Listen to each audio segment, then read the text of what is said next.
लग्नानंतर 7व्याच दिवशी असं पत्नीच्या साडीत सापडलं असं काही, पती हादरला.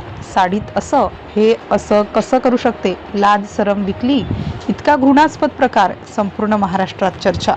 सुखी संसाराचे स्वप्न डोळ्यात घेऊन एका तरुणाने नव्या आयुष्याची सुरुवात केली होती. घरात लग्नाची लगबग संपली होती. अंगणात अजूनही हळदीचा रंग दिसत होता. भिंतींवर लावलेले फुलांचे तोरण कोमेजायला लागले होते आणि घरातले सगळे लोक नव्या सुनेचं कौतुक करत होते.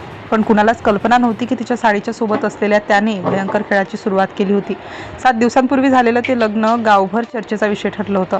मुलगा शिकलेला, नोकरी करणारा, घरची परिस्थिती चांगली, आईवडिलांचा लाडका. त्याच्यासाठी योग्य मुलगी शोधताना अनेक ठिकाणी चर्चा झाली आणि शेवटी एका मध्यस्थामार्फत ती मुलगी दाखवण्यात आली. शांत स्वभाव, साधं रूप, साडीतील निरागस चेहरा. पाहता क्षणी सगळ्यांना ती पसंत पडली. लग्न ठरलं आणि तयारी सुरू झाली. गावातील एका मोठ्या मंगल कार्यालयात थाटामाटात विवाह पार पडला. नातेवाईक, पाहुणे, ढोल, ताशे, फोटोशूट सगळं अगदी चित्रपटासारखं. नवरीच्या बाजूने असलेली लोकही अतिशय प्रेमाने वागत होते. कुणी स्वतःला भाऊ म्हणत होतं, कुणी मामा, कुणी बहिणी. इतकी आपुलकी दाखवत होते की मुलाच्या घरच्यांनाही संशय आला नाही. लग्नानंतरचे पहिले 2 दिवस अगदी सुरळीत गेले. नवरी घरात शांतपणे वावरत होती, सगळ्यांशी हसून बोलत होती. पण 3ऱ्या दिवसापासून तिचं वागणं बदलायला लागलं. ती सतत मोबाईल हातात घेऊन बसू लागली. रात्री उशिरापर्यंत कुणाशी तरी चॅट करत राहायची. कुणी जवळ आलं की लगेच मोबाईल लपवायची. पण नवरा तेव्हा तिच्याकडे फारसं लक्ष देत नव्हता.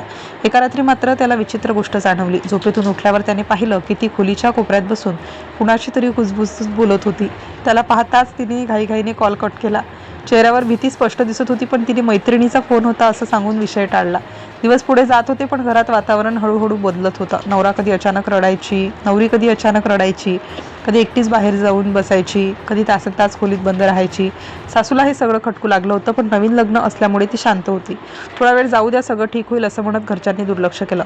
7व्या दिवशी दुपारी एक विचित्र घटना घडली. घरातले सगळे लोक बाहेर गेले होते. तरुण कामावरून लवकर घरी आला. घरात शांतता होती. पत्नी खोलीत नव्हती, पण तिची साडी बेडवर पडलेली होती आणि त्याच क्षणी त्याच्या नजरेत साडीच्या घडीत लपवलेली एक छोटी पिशवी दिसली. सुरुवातीला त्याने त्याकडे दुर्लक्ष केलं, पण काहीतरी वेगळं असल्याची भावना त्याच्या मनात आली. थरथरत्या हाताने त्याने पिशवी बाहेर काढली आणि आत काही फोटो, कागदपत्र आणि एक मोबाईल होता. मोबाईल सुरू होताच त्याच्या डोळ्यासमोर जे आलं ते पाहून तो जागेवरच हादरला. स्क्रीनवर सतत मेसेज येत होते. काम झालं का? घरात किती दागिने आहेत? आणखी 2 दिवस थांब, असे शब्द दिसत होते. त्याच्या छातीत धडधड वाढली. त्याने चॅट उघडला आणि एकामागून एक असे मेसेज समोर येऊ लागले की त्याच्या पायाखालची जमीन सरकली.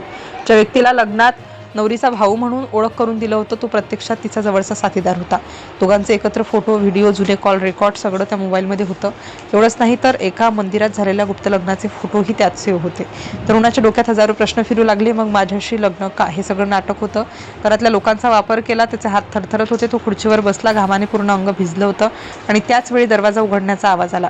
पत्नी आत आली. तिच्या चेहऱ्यावर आधीसारखं शांत हसू, पण नवऱ्याच्या हातात तो मोबाईल पाहताच तिच्या चेहऱ्याचा रंग उडाला. काही क्षण दोघे एकमेकांकडे पाहत राहिले. खोलीत पूर्ण शांतता पसरली आणि मग ती अचानक रडायला लागली. ती सतत माझं एका असं म्हणत होती, पण नवऱ्याच्या डोळ्यासमोर ते चॅट फिरत होतं. त्याने एकही शब्द न बोलता घरच्यांना बोलावलं आणि सगळ्यांसमोर मोबाईल ठेवला. घरात एकच खळबळ उडाली. आईच्या हातातून पाण्याचा ग्लास खाली पडला. वडील भिंतीला टेकून बसले. कुणालाच विश्वास बसत नव्हता. हळूहळू संपूर्ण गोष्ट समोर येऊ लागली. लग्नासाठी बनावट नातेवाईक आणले गेले होते. प्रत्येकजण ठरलेल्या भूमिकेत वागत होता. कुणी भाऊ, कुणी आई, कुणी बहिणी, आणि या सगळ्यांचा उद्देश होता मुलाच्या घरातील पैसे, दागिने आणि विश्वास लुटणं. लग्नासाठी मोठी रक्कम खर्च करण्यात आली होती, पण तो खर्चही एका मोठ्या प्लॅनचा भाग होता.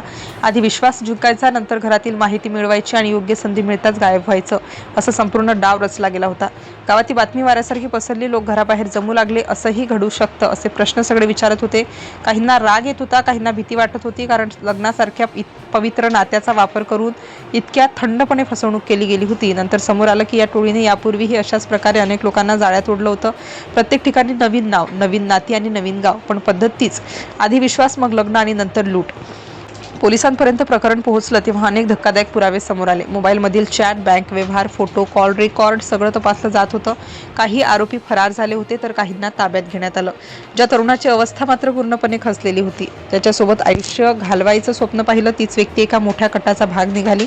7 दिवसांपूर्वी ज्याला संसार वाटत होता, ते प्रत्यक्षात एक सापळा होता. गावातील लोक अजूनही त्या घराकडे बोट दाखवत बोलतात, त्या लग्नात काहीतरी विचित्र होतं असं आता अनेक जण सांगतात. पण त्यावेळी कुणालाच संशय आला नव्हता, कारण अभिनय इतका खरा होता की सत्य आणि खोटं यात फरकच कळला नाही.